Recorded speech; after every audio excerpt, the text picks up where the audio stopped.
सामाजिक न्याय विभागाचा जो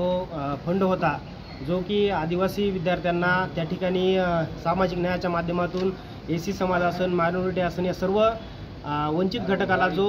सामाजिक न्यायाचा फंड मिळत होता तो या ठिकाणी कमी करून, त्या ठिकाणी कमी नाही म्हणजे पूर्णपणे फंड त्या ठिकाणी लाडकी बहीणला त्या ठिकाणी वळवण्यात आलेला आहे। तर आमचं सर्व जागरूक नागरिकांचं म्हणणं आहे की लाडकी बहीणला तुम्ही त्या ठिकाणी फंड द्या, आमचं काही म्हणणं नाही। त्यांना तुम्ही 1,500 द्या, तिथं 5,000 द्या, परंतु जे संविधानानं सांगितलेलं सामाजिक न्यायाचं तत्व आहे, संविधानिक जे मूल्य न्याय आहे, समाजवादाकडे जाण्याचा हा मार्ग आहे। आणि या असा जर तुम्ही प्रकारे वंचित समाजाचा तुम्ही जर निधी कपात करून त्या ठिकाणी लाडकी बहीणला देणार असाल तर या ठिकाणी आम्ही जागरूक नागरिक म्हणून या ठिकाणी ते खपवून घेणार नाहीत। म्हणजे एकंदरीत लाडकी बहीणला तुम्ही खुश करायचं, त्यात लाडकी बहिणीचा विद्यार्थी आहे, त्यात लाडकी बहिणीचा त्या ठिकाणी शेतकरी भाऊ आहे, त्यात लाडकी बहिणीचा कामगार भाऊ आहे, म्हणजे या सगळे फंड कमी करायचे आणि लाडक्या कुठेतरी बहिणीला खुश करण्याचं हे सरकारचं षडयंत्र या ठिकाणी जागरूक नागरिक म्हणून आम्ही याचा या ठिकाणी निषेध करतो। हा लवकरात लवकर सामाजिक न्यायाचा जो